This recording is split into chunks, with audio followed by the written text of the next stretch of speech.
एक बार देव ऋषि नारद को बनना पड़ा था बंदर। श्री नारद बड़े ही तपस्वी और ज्ञानी ऋषि हुए, जिनके ज्ञान और तप की माता पार्वती भी प्रशंसक थी। तब ही एक दिन माता पार्वती श्री शिव से नारद मुनि के ज्ञान की तारीफ करने लगी। शिव ने पार्वती जी को बताया कि नारद बड़े ही ज्ञानी हैं, लेकिन किसी भी चीज़ का अहंकार अच्छा नहीं होता है। एक बार नारद को इसी अहंकार के कारण बंदर बनना पड़ा था। यह सुनकर माता पार्वती को बहुत आश्चर्य हुआ। उन्होंने श्री शिव भगवान से पूरा कारण जानना चाहा। तब श्री शिव ने बतलाया, इस संसार में कोई कितना ही बड़ा ज्ञानी हो, लेकिन श्री हरि जो चाहते हैं वो उसे बनना ही पड़ता है। नारद को एक बार अपने इसी तप और बुद्धि का अहंकार हो गया था। इसीलिए नारद को सबक सिखाने के लिए श्री विष्णु को एक युक्ति सूझी। हिमालय पर्वत में एक बड़ी पवित्र गुफा थी। उस गुफा के निकट ही गंगा जी बहती थी। वह परम पवित्र गुफा नारद जी को अत्यंत सुहावनी लगी। वहाँ पर के पर्वत, नदी और वन को देखकर उनके हृदय में श्री हरि विष्णु की भक्ति अत्यंत बलवती हो उठी और वे वहीं बैठकर तपस्या में लीन हो गए। नारद मुनि की इस तपस्या से देवराज इंद्र भयभीत हो गए कि कहीं देव ऋषि नारद अपने तप के बल से उनका स्वर्ग नहीं छीन ले। इंद्र ने नारद की तपस्या भंग करने के लिए कामदेव को उनके पास भेज दिया। वहां पहुंचकर कामदेव ने अपनी माया से बसंत ऋतु को उत्पन्न कर दिया। पेड़ और पत्ते पर रंग बिरंगे फूल खिल गए, कोयलें कूकने लगी और भंवरे गुजारने करने लगे। कामाग्नि को भड़काने वाली शीतल मंद सुगंध सुहावनी हवाएं चलने लगी। रंभा आदि अप्सराएं नाचने लगी, किंतु कामदेव की किसी भी माया का नारद मुनि पर कोई भी प्रभाव नहीं पड़ा। तब कामदेव को डर सताने लगा कि कहीं नारद मुझे शाप न दे दे। इसीलिए उन्होंने श्री नारद से क्षमा मांगी। नारद मुनि को थोड़ा भी क्रोध नहीं आया और उन्होंने कामदेव को क्षमा कर दिया। कामदेव वापस अपने लोक में चले गए। कामदेव के चले जाने पर नारद मुनि के मन में अहंकार हो गया कि मैंने कामदेव को जीत लिया। वहाँ से वे शिव जी के पास चले गए और उन्हें अपने कामदेव को हारने का हाल कह सुनाया। भगवान शिव समझ गए कि नारद को अहंकार हो गया है कि शंकर जी ने सोचा कि यदि इनके अहंकार की बात विष्णु जी जान गए तो नारद के लिए अच्छा नहीं होगा। इसीलिए उन्होंने नारद से कहा कि तुमने जो बात मुझे बताई है उसे श्री हरि को मत बताना। नारद जी को शिव जी की यह बात अच्छी नहीं लगी। उन्होंने सोचा कि आज तो मैंने कामदेव को हराया है और ये भी किसी को नहीं बताऊं। नारद जी क्षीर सागर पहुँचे और शिव जी के मना करने के बाद भी सारी कथा उन्हें सुना दी। भगवान विष्णु समझ गए कि आज तो नारद को अहंकार ने घेर लिया है। अपने भक्त के अहंकार को वे सह नहीं पाते। इसीलिए उन्होंने अपने मन में सोचा कि मैं ऐसा उपाय करूँगा कि नारद का घमंड भी दूर हो जाए और मेरी लीला भी चलती रहे। नारद जी जब श्री विष्णु से विदा होकर चले तो उनका अभिमान और भी बढ़ गया। इधर श्री हरि ने अपने माया से नारद जी के रास्ते में एक बड़े ही सुंदर नगर को बना दिया। उस नगर में सील नदी नाम का वैभवशाली राजा रहता था। उस राजा की विश्व मोहिनी नाम की बहुत ही सुंदर बेटी थी, जिसके रूप को देखकर लक्ष्मी भी मोहित हो जाए। विश्व मोहिनी स्वयंवर करना चाहती थी, इसीलिए कई राजा उस नगर में आए हुए थे। नारद जी उस नगर के राजा के यहाँ पहुँचे तो राजा ने उनका पूजन करके उन्हें आसन पर बैठाया।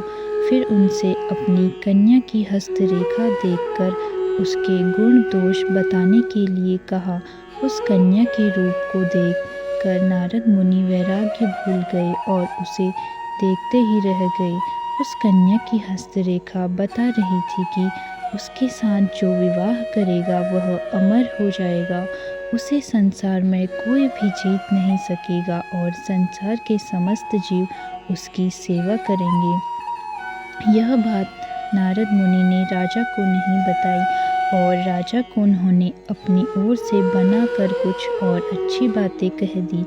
अब नारद जी ने सोचा कि कुछ ऐसा उपाय करना चाहिए कि यह कन्या मुझसे ही विवाह करे। ऐसा सोचकर नारद जी ने श्री हरि को याद किया और भगवान विष्णु उनके सामने प्रकट हो गए। नारद जी ने उन्हें सारी बात बताई और कहने लगे, हे नाथ, आप मुझे अपना सुंदर रूप दे दो ताकि मैं उस कन्या से विवाह कर सकूं। भगवान हरि ने कहा, हे नारद, हम वही करेंगे जिसमें तुम्हारी भलाई हो। यह सारी विष्णु जी की ही माया थी। विष्णु जी ने अपनी माया से नारद जी को बंदर का रूप दे दिया। नारद जी को यह बात समझ में नहीं आई। वो समझे कि मैं बहुत सुंदर लग रहा हूँ। वहाँ पर छिपे हुए शिव जी के 2 गणों ने भी इस घटना को देख लिया। ऋषिराज नारद तत्काल विश्व मोहिनी के स्वयंवर में पहुँच गए और साथ ही शिव जी के वे दोनों गण भी ब्राह्मण का रूप बनाकर वहाँ पहुँच गए। वे दोनों गण नारद जी को सुनाकर कहने लगे कि भगवान ने इन्हें इतना सुंदर रूप दिया है कि राजकुमारी सिर्फ इन पर ही रिझेंगी। उनकी बातों से नारद जी मन ही मन बहुत खुश हो गए। स्वयं भगवान विष्णु भी उस स्वयंवर में एक राजा का रूप धारण कर आ गए। विश्व मोहिनी ने कुरूप नारद की तरफ देखा भी नहीं और राजा रूपी विष्णु के गले में वरमाला डाल दी। मोह के कारण नारद मुनि की बुद्धि नष्ट हो गई थी। राजकुमारी द्वारा अन्य राजा को वरमाला डालते देख वे परेशान हो उठे। उसी समय शिव जी के गणों ने ताना कसते हुए नारद जी से कहा, जरा दर्पण में अपना मुंह तो देखिए। मुनि ने जल में झांककर अपना मुंह देखा और अपनी कुरूपता देखकर गुस्सा हो उठे। गुस्से में आकर उन्होंने शिव जी के उन दोनों गणों को राक्षस हो जाने का श्राप दे दिया। उन दोनों को श्राप देने के बाद जब मुनि ने एक बार फिर से जल में अपना मुंह देखा तो उन्हें अपना असली रूप फिर से मिल चुका था। नारद जी को अपना असली रूप वापस मिल गया था, लेकिन भगवान विष्णु पर उन्हें बहुत गुस्सा आ रहा था क्योंकि विष्णु के कारण ही उनकी बहुत ही हंसी हुई थी। वे उसी समय विष्णु जी से मिलने के लिए चल पड़े। रास्ते में ही उनकी मुलाकात विष्णु जी, जिनके साथ लक्ष्मी जी और विश्व मोहिनी भी थी, से हो गई। उन्हें देखते ही नारद जी ने कहा, आप दूसरों की खुशियाँ देख ही नहीं सकते। आपके भीतर तो ईर्ष्या और कपट ही भरा हुआ है। समुद्र मंथन के समय आपने शिव को बावला बनाकर विष और राक्षसों को मदिरा पिला दिया और स्वयं लक्ष्मी जी और कौस्तुभ मणि को ले लिया। आप बड़े धोखेबाज और मतलबी हो, हमेशा कपट का व्यवहार करते हो। हमारे साथ जो किया है उसका फल जरूर पाओगे। आपने मनुष्य रूप धारण करके विश्व मोहिनी को प्राप्त किया है, इसीलिए मैं आपको श्राप देता हूँ कि आपको मनुष्य जन्म लेना पड़ेगा। आपने हमें स्त्री से दूर किया है, इसीलिए आपको भी स्त्री से दूरी का दुख सहना पड़ेगा। और आपने मुझको बंदर का रूप दिया, इसीलिए आपको बंदरों से ही मदद लेना पड़े। नारद के श्राप को श्री विष्णु ने पूरी तरह स्वीकार कर लिया और उन पर से अपनी माया को हटा लिया। माया के हट जाने से अपने द्वारा दिए श्राप को याद कर के नारद जी को बहुत दुख हुआ, किंतु दिया गया श्राप वापस नहीं हो सकता था। इसीलिए श्री विष्णु को श्री राम के रूप में मनुष्य बनकर अवतरित होना पड़ा। शिव जी के उन दोनों गणों ने जब देखा कि नारद अब माया से मुक्त हो चुके हैं, तो उन्होंने नारद जी के पास आकर और उनके चरणों में गिरकर कहा, हे मुनिवर, हम दोनों शिव जी के गण हैं। हमने बहुत बड़ा अपराध किया है। जिसके कारण हमें आपसे श्राप मिल चुका है। अब हमें अपने श्राप से मुक्त करने की कृपा करें।